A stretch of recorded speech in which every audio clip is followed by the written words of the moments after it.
and not go through these bouts of hypoglycemia. I had mine this morning on the elliptical, but that was probably self-induced. Vigorous Steve here with the Vigorous Q&A, answering all of your bodybuilding related questions. Today's question is from Dringer Muscle 5. Great content, Steve. You are very knowledgeable about everything. Well, not about everything, but I do know my pharmacology. I have a question regarding reactive postprandial hypoglycemia. So postprandial means following a meal. I'm currently 2 weeks post-show, eating 600 grams of carbs over 3 meals post-workout. Low glycemic index carbohydrates, high fiber on the last meal. Then switch to fats and protein meal. 2 or 3 hours after my last carb meal and after any fat meals, I go flat out hypoglycemic. Is this an insulin sensitivity issue, and how could I potentially resolve this? Thank you, Steve. You're the best 100% emoji. Thank you very much. All right. So to answer this question, 600 carbs per day, it's probably best to space that out over the entire day. And keep in mind, if you're just coming from a contest, you're going to be in this super saturated storage state. So besides having fully glycogen loaded skeletal muscles, again, there's a little bit of an adaptive process which happens during contest prep where you do more with less. Again, you've been restricting carbohydrates, let's say 100 grams per day at the lowest, just as an example. In which case, you get really, really insulin sensitive. Now, as soon as you step off stage and you start to eat a little bit more, your body is going to store all of the carbohydrates that you're eating. You get the supersaturating effect where your body produces a lot of glycogen. When you deplete for a very long time, the enzymes which promote glycogen storage within skeletal muscles, they actually upregulate.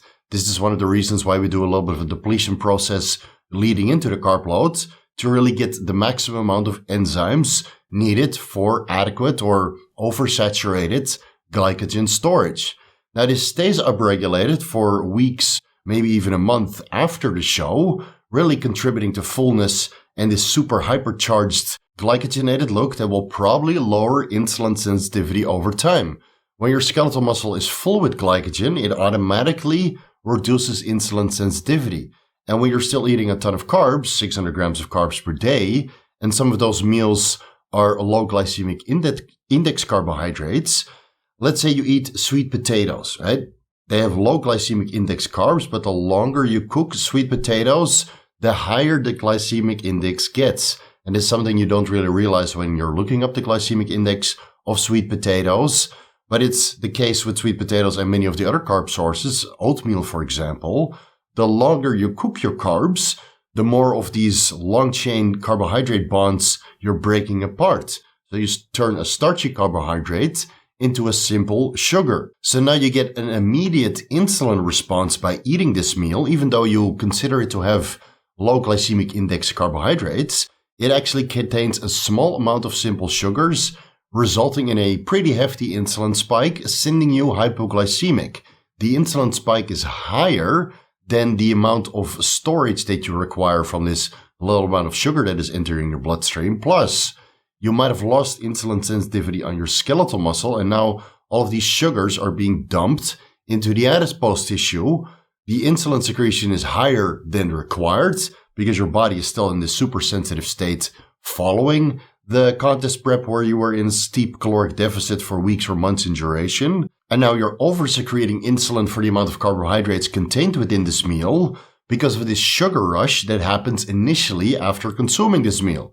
The skeletal muscle is unable to receive or accept this increase in serum glucose concentrations because, again, you've lost insulin sensitivity because your glycogen stores are chronically saturated and you're over-secreting insulin, part of that from the insulin resistance which is already occurring, but also because you're still in this super sensitive state. So the best thing you can do is to go through a little bit of a depletion process, reduce your overall carbohydrate intake from 600 grams to, let's say, 300 grams, deplete a little bit of glycogen so you're in an insulin sensitive state, and make sure that you don't eat 200 grams of carbs with 3 meals. You have 100 grams of carbs with 6 meals instead of 200 grams of carbs with 3 meals. It might be that you're just consuming too many carbs in a single setting. Now you're spacing out your carbohydrates. This is after you've followed this mini diet to deplete your glycogen levels, improving your insulin sensitivity. Once you go back to your regular diet, you space those 600 carbs out over the day. 6 meals, 100 grams of carbs each. Add a little bit of fat. Don't overcook your carbohydrate sources. I know that those super long cooked sweet potatoes or super long cooked oatmeal is super freaking tasty, and I'm sure you're very hungry after finishing your contest prep.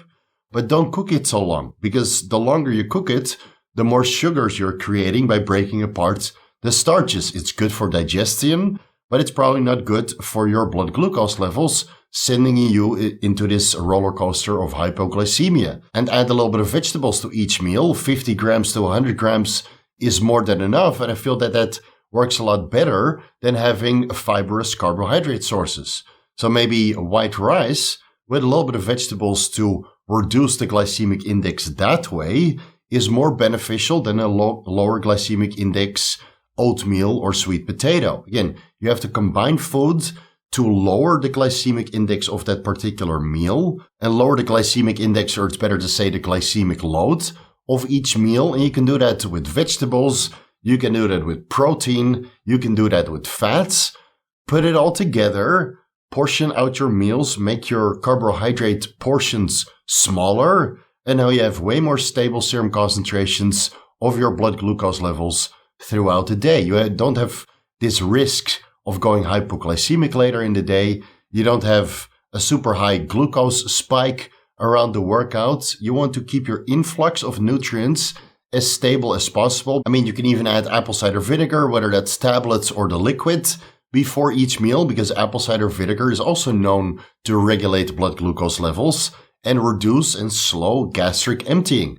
So even though it improves its digestion, it slows gastric emptying, keeping serum concentrations of blood glucose a lot more stable. So you just have to revamp your diet, maybe not super saturate your muscle to the point it's so full with glycogen that you're losing insulin sensitivity, resulting in insulin oversecretion during certain meals later in the day. And please combine all of your food sources so every meal is nicely balanced, a decent amount of carbs, decent amount of fiber, decent amount of protein, decent amount of healthy fats, perhaps some multivitamins and supplements on top of that to really round out this meal. Give yourself a couple months, and that way you get jacked nice and steadily. I really hope this helps. I hope you're able to sort out your diet and not go through these bouts of hypoglycemia. I had mine this morning on the elliptical, but that was probably self-induced. I'll leave that up to your imagination. Thank you guys so much for watching. You can find everything that I'm associated with down below in the description section. Have a look at some of my sponsors and affiliates. I've got discount codes for all of them. You can find them down below in the YouTube description section or my link tree on my Instagram page on my website as well. If you want to save yourself some money while shopping online, look no further than my discount codes. I got discount codes for everything. Follow me on Instagram and TikTok at VigorSteve. A front double bicep for the Vigorous crew. Small bouts of hypoglycemia. That isn't the end of the world, but chronic hypoglycemia, yeah, that's brain fog in a bottle. I'll leave it here. Thank you guys so much for watching, and I'll see you in the next video.